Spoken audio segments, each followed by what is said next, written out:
So I've had my e-bike here for about 8 months. I think I'm at 393 miles on it so far. And so far this year I haven't used the electronics in it much, mostly just to keep the timer so I can actually see how long I've been riding for exercise purposes and stuff. But I got a problem today. As you might be able to tell, I just got back from Walmart, and everything was fine up until I got in the parking lot. As soon as I got in their parking lot, I started hearing some crunching noises. So I'm like, okay, maybe a rock got in. And after sitting in the parking lot, it would go forward for a while, and then it just eventually stopped altogether. So it'll ride like a bicycle perfectly fine still, but I cannot do it will not even move backwards. Maybe I get lucky and it's just a rock, but I guess I'll get my tripod and we'll take this apart. We're going to try to get started here. I have my bike propped up in kind of a reasonable manner. If I had something to hold my basket up against, like I was thinking about doing it on the corner of the garage door, but I think it might have problems. So we're going to try it from here. Oh yeah, definitely remove the battery first. So I'll do that real quick. There are a couple zip ties holding this cable in place, so we'll go ahead and snip them. With the wire free, we can just unscrew this little piece in the center and then snap those two wires apart. Next off, you've got those two large bolts that you'll have to undo.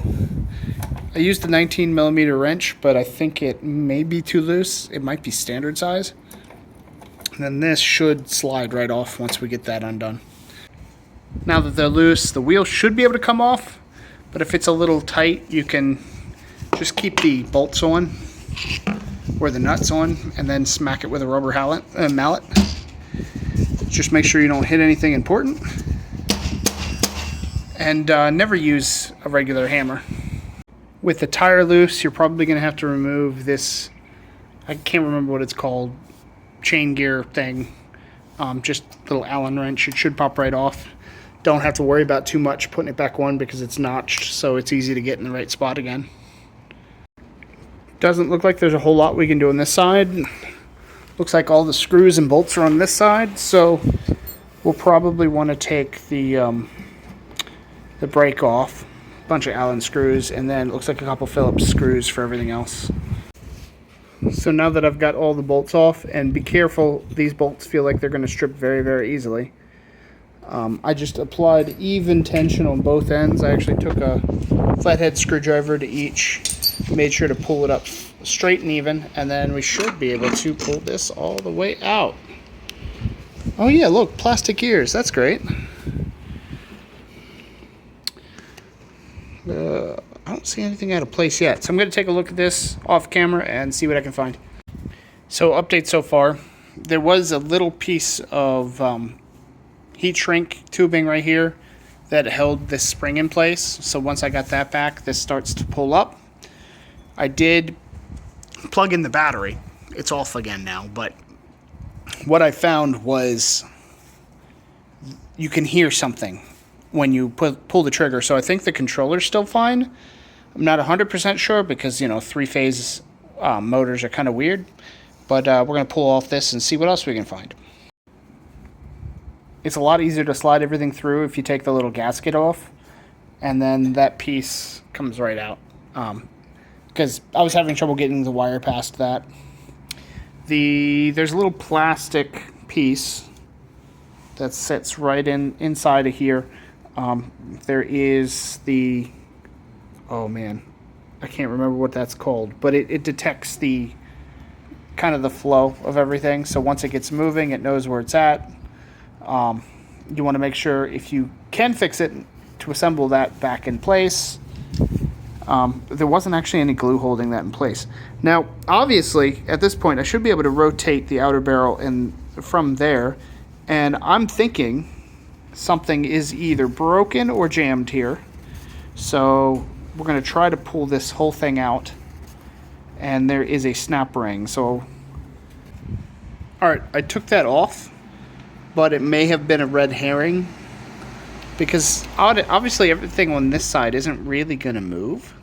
It should be stationary. It's this side that would move. So I took a couple whacks on the top with a bolt on, and the planetary gears finally popped off. So now I've got this. There is another pin there and a couple screws.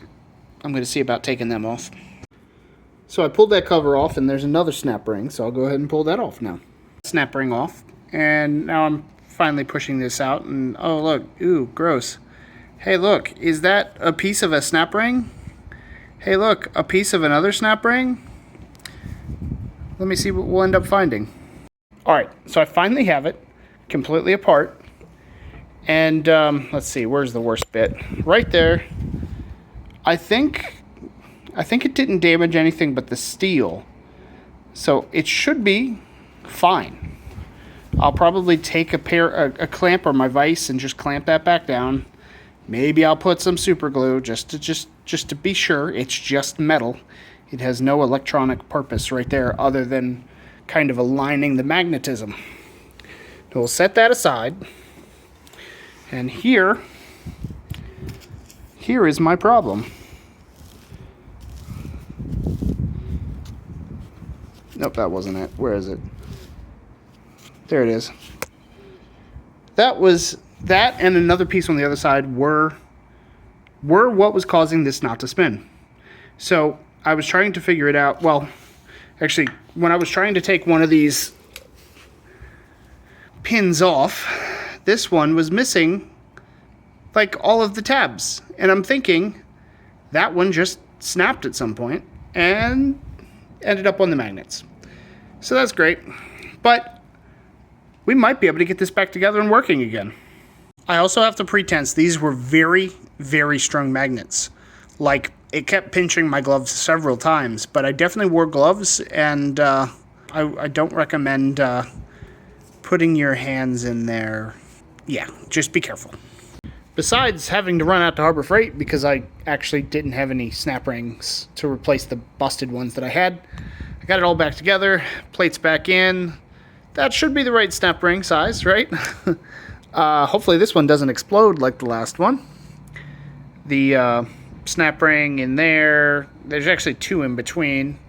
I put a little bit more or brand new lithium grease in there. I made sure to clean it out as best as I could, wiped it down with some acetone in some of the non-electronic spots, and then I used my compressed air because I wanted to make sure there was no other like metal contaminants or anything else that I had to worry about. So I should be able to put it back together now. So we're just gonna slide this guy back in. I gotta do two-handed because this is heavy. That is finally back in place, and hey, look, it actually moves again. I think I moved back the other direction, but actually no, it's got a one-way bearing for this one. So yeah, it's supposed to move this way. It wasn't moving that way before. And there is a little tiny Hall effects sensor magnet there. So just make sure to try to clean that up as best as possible.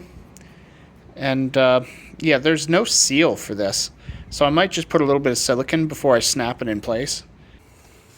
Other than replacing the heat shrink and the zip ties, it's all back together. Let's see here. Battery back on. Screen on. And it works! Yay! Let's give it a little bit of a stress test. We'll just set it up to like 5.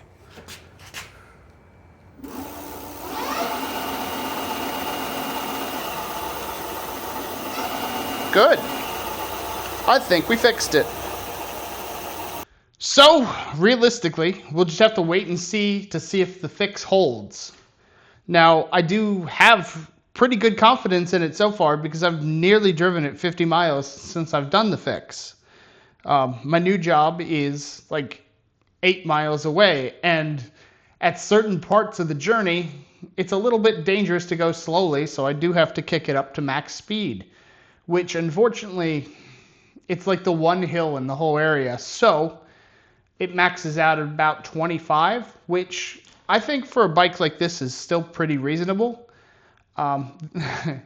Unfortunately, the speed limit for that particular road is 40, and it's kind of sketchy. But it's been working, and depending on the price of gas, I might have to use it more.